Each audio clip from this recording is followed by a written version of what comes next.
The message I waited 6 years to send. The piece of paper was my original birth certificate. I'd seen it dozens of times before. But that afternoon, I wasn't looking at it as an adopted child. I was looking at it as a 45-year-old man who had just lost his father. Grief has a strange way of changing your priorities. Things you've ignored for years suddenly feel urgent.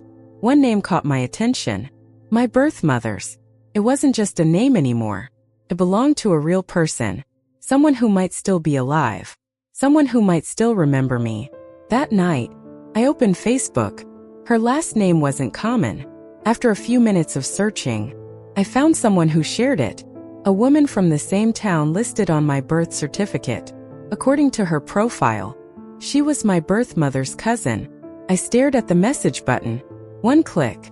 That was all it would take. And said, I closed my laptop. Not because I wasn't curious. Because I was terrified. I'd spent my entire life imagining one reunion. What if reality destroyed it? Days became weeks. Weeks became months. Eventually, months became years. Every so often I'd search for that same profile again. I'd open the chat window, type a sentence, delete it, then convince myself I'd do it another day. The truth was, I wasn't afraid of finding my birth mother. I was afraid of discovering she didn't want to find me. Then my father died. Standing beside his hospital bed, watching the strongest man I'd ever known take his final breath, one thought refused to leave me. Life doesn't wait until we're ready. For years, I'd assumed my birth mother would always be there if I decided to search. Now, I wasn't sure. What if she died before I ever reached out? What if I spent the rest of my life wondering what might have happened? A week after the funeral, I opened Facebook again. The same profile appeared. This time, I didn't close it. I typed slowly, "Hello. This might sound unusual, but I believe we're related. I'm trying to find my birth mother." I read the message at least 6 times. Then, before I could lose my nerve, I pressed send. For the rest of the day, I kept checking my phone. Nothing. Late that evening, a notification appeared. My heart started pounding. Her reply was kind. She asked my birthday, the hospital where I'd been born, my birth mother's name. A few minutes later, another message arrived. "I've just spoken to my family. I believe you're one of us." I read those 5 words again and again. For the first time in 45 years, someone from my biological family had acknowledged that I existed. I thought that would be the biggest surprise of the day. I was wrong, because before our conversation ended, she mentioned someone I'd never even known existed. "You have an older sister." I stopped reading the message. "You have an older sister." For a second, I forgot to breathe. A sister? 45 years had passed. I'd spent my entire life believing I was an only child. Now I was discovering I'd had a sister all along. I typed back immediately. "I have a sister?" The reply came almost at once. "You did." My chest tightened. "What do you mean, did?" There was a long pause. Long enough for me to fear the answer. Then her message appeared. "I'm so sorry. She passed away 3 years ago." I stared at my phone. The words didn't seem real. 3 years. If I'd sent that Facebook message when I first found her profile, I might have met her. I might have known the only sibling I would ever have. That thought stayed with me for days. My cousin sensed I needed more than a few text messages. She asked if she could call. When my phone rang, we spoke for almost an hour. She answered every question patiently. My sister was almost 10 years older than me. Like me, she wasn't placed for adoption. It's been more than a year since I met my birth mother. We haven't spoken again. Not because we argued. Not because either of us walked away angry. There was simply nothing left to discover.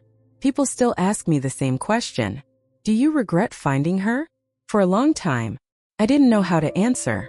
Part of me wanted to say yes, because the woman I'd imagined for 45 years disappeared in a single afternoon. But the truth is, I don't regret meeting her. I regret believing that one conversation could heal a lifetime of questions. It couldn't, because healing was never waiting on the other side of that cafe. It had been waiting somewhere else all along. One evening, my oldest son climbed onto the couch beside me. "Dad." "Can I ask you something?" "Of course." He looked at me very seriously. "When I'm grown up, will you still call me every week?" I smiled. "If you'll answer." He laughed. "I will." Then he hugged me without saying another word. As I held him, I suddenly understood something my father had known years before I ever did. Children don't spend their lives remembering grand speeches. They remember who stayed, who showed up, who kept their promises. That night, after the boys were asleep, I stood in the hallway outside their bedrooms, listening to the quiet, the same way my father used to stand outside mine. And I made myself a promise. My sons will never spend decades wondering if they were enough. They will never question whether they were wanted. They will never have to search for proof that they were loved. Not because I'll be a perfect father, because I'll be present. Every ordinary day, just like my parents were for me. Looking back, I spent 45 years believing my life had been shaped by one decision. The day my birth mother let me go. I was wrong. She made a decision. It changed the course of her life. I spent years believing it had defined mine. It never did. I stared at the unfamiliar number until it almost stopped ringing. Then I answered. "Hello." There was a brief silence. Then a woman's voice. Soft, calm, almost hesitant. "I've wondered what your voice would sound like." For a second, neither of us knew what to say. 45 years. Reduced to silence. Finally, she spoke again. "I'm your birth mother." I closed my eyes. I know. Those two words carried decades of questions. For the next few minutes, the conversation felt almost normal. She asked if I was comfortable talking. I told her I had nowhere else to be. Then she started telling me about her life. The places she'd lived. The jobs she'd had. The paintings she'd sold. The countries she'd visited. She sounded proud of the life she'd built. And honestly, I was happy to listen. I'd missed 45 years of her story. Of course she had a lot to say. But after 20 minutes, I noticed something strange. She still hadn't asked me a single question. Not one. She didn't ask where I'd grown up. She didn't ask what I did for a living. She didn't ask whether I'd had a happy childhood. She didn't even ask if I'd ever thought about her. When the call ended, I convinced myself it was just nerves. How could a conversation like this ever feel natural? A week later, she called again. This time, I decided to share a little more about my own life. "I've been married for 16 years. I said. "My wife is incredible." "That's wonderful." She replied warmly. Then she began telling me about a gallery she'd recently visited. A few minutes later, I mentioned our two boys. "They're 11 and 8. They keep us busy." She laughed politely. "I'm sure they do." Then, the conversation drifted back to her travels. I found myself waiting. Surely she'd ask their names. Maybe what they looked like. Maybe if she could see a picture. She never did. After our third call, I stopped waiting for the questions. Instead, I started paying attention to the pattern. Every conversation eventually returned to the same subject. Her life. Her memories. Her adventures. Whenever I spoke about mine, she listened. But only long enough to continue her own story. It wasn't arrogance. It wasn't intentional. It simply seemed to be how she experienced the world. One evening, my wife looked up from the kitchen. "So, how did the call go?" I smiled. "It was fine." She studied my face for a moment, then asked, "Has she asked about the boys yet?" I hesitated. "No. What about your mom and dad?" I slowly shook my head. "My dad? No." "Your childhood?" "No." My wife reached across the table and quietly squeezed my hand. "You've spent 45 years wondering about her. Maybe don't expect her to have spent 45 years wondering about you." Her words stayed with me. A few days later, my birth mother called again. "I think it's time we meet." For 45 years, I'd imagined that moment. I believed everything would finally make sense. I couldn't have been more wrong. We agreed to meet at a quiet cafe halfway between our cities. I arrived 20 minutes early. Not because I was eager, because I couldn't sit still. Every person who walked through the door made me look up. Then, she walked in. I recognized her immediately. Not because we'd met before, Because some things don't need explaining. The shape of her smile, the color of her eyes. For the first time in my life, I was looking at the face of the woman who had given me life. She smiled warmly. You must be. She stopped herself, then laughed softly. I suppose I don't have to ask. I stood up. We hugged. It lasted only a few seconds, long enough to acknowledge the moment, not long enough to erase 45 years. After we ordered coffee, there was another silence. I broke it first. I've wondered what this day would be like for most of my life. She smiled. I tried not to imagine it. I never thought it would actually happen. For a brief moment, everything felt hopeful. We laughed about small things. She said I had her father's eyes. I joked that at least now I finally knew where they came from. It felt normal. Then the conversation slowly shifted. She began talking about the life she'd lived, the places she'd traveled, the people she'd met, the artwork she still wanted to create. I listened carefully, not because I was waiting for my turn, because I genuinely wanted to know her. An hour passed. I realized something. She still hadn't asked me a single question. Not about my childhood. Not about the people who raised me. Not about my career. Not about my wife. Not about my sons. So I gently opened the door myself. My adoptive parents gave me an incredible life. I said, I'm very grateful for them. She smiled politely. I'm glad everything worked out. Then, without asking another question, she returned to telling another story from her own life. I felt something inside me quietly change. Not anger. Not disappointment. Recognition. This wasn't someone struggling to find the right words. This was simply how she connected with people. Or perhaps, how she didn't.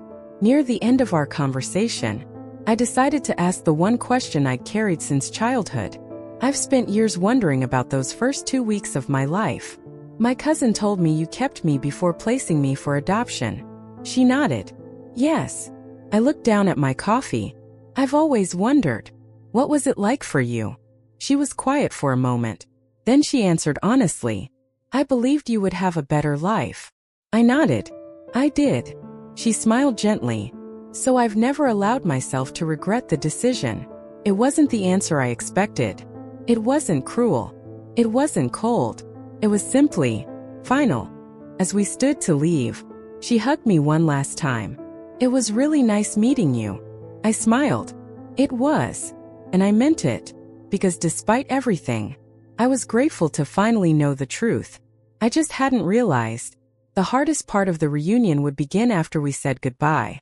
I expected to feel relieved after meeting her. Instead, I felt strangely empty. The drive home was almost 2 hours. I don't remember a single song on the radio. I barely remember the road. I just kept replaying our conversation. Not because she'd said anything cruel. She hadn't. She'd been kind, polite, even welcoming. But something had been missing. She'd finally met the son she'd given away 45 years earlier. Yet she never seemed curious about the man he'd become. When I walked through the front door, my wife looked at me for only a second before standing up. You don't have to explain, she said softly. I can already see it. I sat beside her on the couch. For a while, neither of us spoke. Finally she asked, did you find what you've been searching for? I thought about the question, then answered honestly. No. I found the truth. It just wasn't the truth I'd imagined. She rested her head against my shoulder. Sometimes, the people who love us know exactly when silence is kinder than advice. The next morning, I woke up expecting my phone to ring. It didn't. A few days passed. Still nothing. I told myself she was probably giving me space. Maybe she thought I needed time to process everything. A week became 2. 2 became 3. The silence slowly stopped feeling temporary. Then my birthday arrived. For the first time in my life, my birth mother actually knew the date. She knew where I lived. She had my number. She knew how to reach me. I didn't expect a long conversation.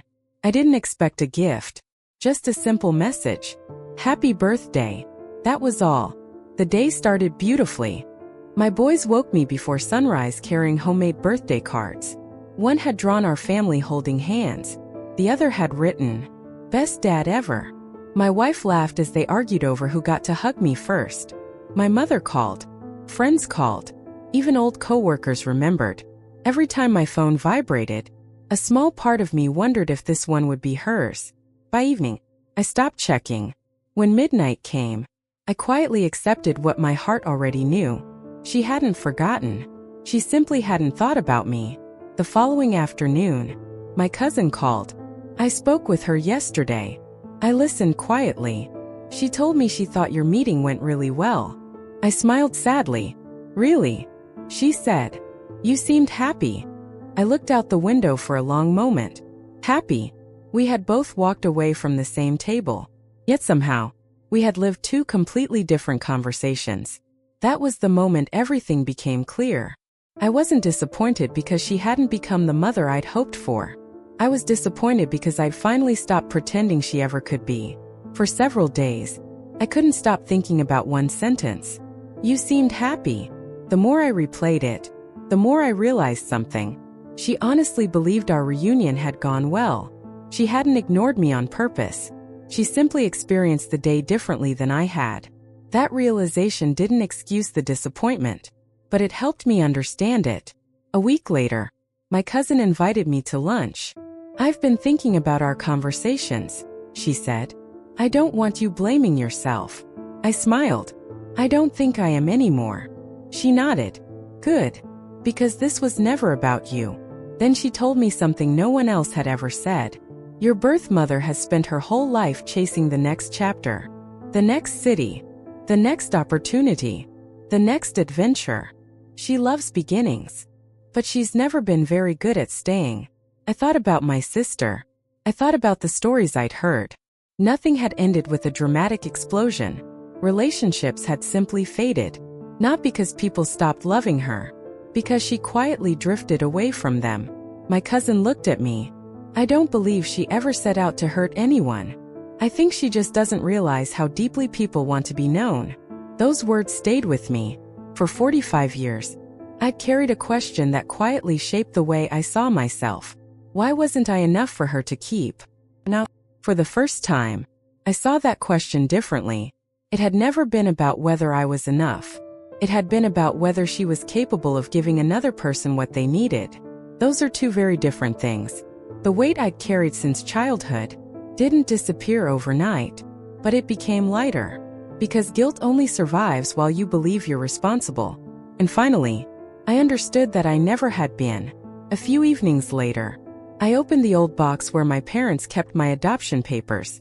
Beneath them was a faded photograph. My adoptive father was holding me. I couldn't have been more than 6 months old. He was smiling so proudly, as if I'd been his son forever. On the back of the picture, my mother had written one sentence. The day our family became complete. I stared at those words for a long time. Not one. Had they described me as someone they rescued, or someone they adopted? To them, I completed their family. That moment, I realized something that changed the way I understood my entire life. I had spent decades searching for the woman who gave me life. Without noticing, the people who had truly built my life had been beside me every single day. And somehow, that truth felt bigger than any answer my birth mother could ever have given me.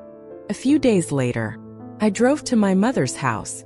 My adoptive mother, the woman who had packed every school lunch, waded through every fever, cheered at every graduation. She opened the front door before I even knocked. One look at my face, and she knew. You've been thinking. I smiled. I guess it shows. She stepped aside. Come in. The house hadn't changed. My father's favorite chair still sat by the window. His reading glasses were still on the table beside it. For a second, it felt as though he had simply gone for a walk. We sat in the kitchen. The same kitchen where I'd done homework. The same table where my parents had helped me build science projects. Where birthdays had been celebrated. Where bad days somehow always became better. My mother poured 2 cups of coffee. Then she looked at me. Not impatiently. Not nervously. Just patiently. Whenever you're ready. Finally, I spoke. I don't think I was looking for my birth mother. She tilted her head. I think I was looking for proof that I was wanted. She reached across the table and took my hand. "You've never needed proof. You've always been wanted." Her words broke something inside me. Not painfully, gently, like a knot finally coming undone. I looked down at my hands. I spent years wondering why she let me go. My mother smiled sadly. "I know. I always hoped one day you'd stop asking that question." I looked up. "What if I never completely do?" She thought for a moment, then quietly said, "Some questions don't have satisfying answers, but they don't have to control the rest of your life." The room became silent. Then she said something I'll never forget. "You didn't lose your birth mother. You lost the version of her you created in your heart." I felt tears fill my eyes, because she was right. For 45 years, I hadn't been searching for a real woman. I'd been searching for an imagined one. Someone who cried every birthday. Someone who secretly wondered if I was happy. Someone who hoped we'd meet again. That woman had never existed. My mother squeezed my hand. "You know what your father used to tell me?" I smiled. "I probably do." She laughed softly. "He always said, being a parent isn't the moment a child is born. It's every ordinary day after that. Every school run. Every scraped knee. Every bedtime story. Every hug. Every promise you keep." I looked around the kitchen. Suddenly, I didn't see furniture. I saw my childhood. My father teaching me to ride a bike. My mother staying awake beside my bed when I had the flu. Christmas mornings. Birthday candles. Family vacations. Homework at this very table. Those weren't memories built by blood. They were built by showing up. Every single day. As I stood to leave, my mother hugged me tightly. "I'm glad you found your answer." I smiled through tears. So am I. Not because I found the mother I'd imagined, because I finally understood. I'd never actually lost one. A week later, I visited my father's grave. I'd been putting it off. Not because I didn't want to go, because I finally understood what I needed to say. The cemetery was quiet, just the sound of wind moving through the trees. I stood in front of the stone for several minutes, then smiled. "You were right." Those were the first words I spoke. Years ago, when I was around 15, I came home after another student asked why I didn't look like my parents. That night, I asked my father something I'd never forgotten. "Do you ever wish I was your real son?" He looked at me for a long moment, then smiled. "I've never had a fake son." He placed a hand on my shoulder. "Blood can create a child, but love creates a family." 15. I smiled, then ran upstairs. I thought I understood him. Standing there now, I realized I hadn't understood those words at all. Not until 45 years later. I looked down at the flowers I'd brought. "You spent your whole life making sure I never felt different. And somehow, I still spent years wondering where I belonged." A tear rolled down my face. "I'm sorry." The apology wasn't for searching. It was for believing I needed someone else's approval to understand my own worth. For believing that one missing relationship somehow made my life incomplete. It never had. My father had already given me everything I needed. Before leaving, I rested my hand on the headstone. "Thank you for choosing me. Not adopting me. Choosing me. Every birthday. Every Christmas. Every ordinary Tuesday. He had chosen to be my father. Again. And again. And again." As I walked back toward my car, my phone buzzed. It was a picture from my wife. Our two boys had built a blanket fort across the living room. The caption simply read, "Movie night is waiting for you." I couldn't help smiling. Home wasn't a place. It wasn't shared DNA. It wasn't even a last name. Home was where people noticed when you were late. Where someone saved you a seat. Where little boys refused to start movie night until dad got there. Driving home, I thought about something my father once told me. The greatest gift a parent can give a child is never making them question whether they're loved. For the first time since meeting my birth mother, I wasn't thinking about the woman I'd searched 45 years to find. I was thinking about the man who had quietly answered that question every single day of my life. And somehow, that felt like the reunion I'd actually needed. It's been more than a year since I met my birth mother. We haven't spoken again. Not because we argued. Not because either of us walked away angry. There was simply nothing left to discover. People still ask me the same question. Do you regret finding her? For a long time, I didn't know how to answer. Part of me wanted to say yes, because the woman I'd imagined for 45 years disappeared in a single afternoon. But the truth is, I don't regret meeting her. I regret believing that one conversation could heal a lifetime of questions. It couldn't, because healing was never waiting on the other side of that cafe. It had been waiting somewhere else all along. One evening, my oldest son climbed onto the couch beside me. "Dad, can I ask you something?" "Of course." He looked at me very seriously. "When I'm grown up, will you still call me every week?" I smiled. "If you'll answer." He laughed. "I will." Then he hugged me without saying another word. As I held him, I suddenly understood something my father had known years before I ever did. Children don't spend their lives remembering grand speeches.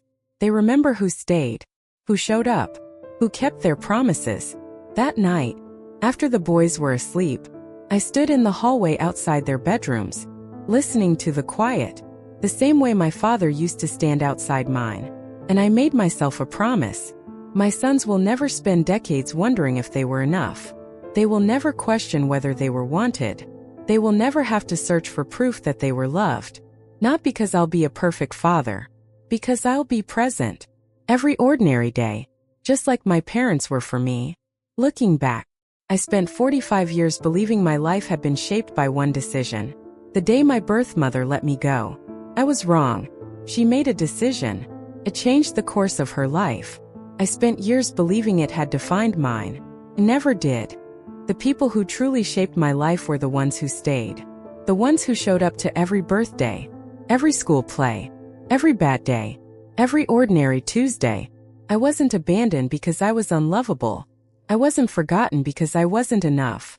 I was simply born into one family and raised by another. One gave me life. The other taught me how to live it.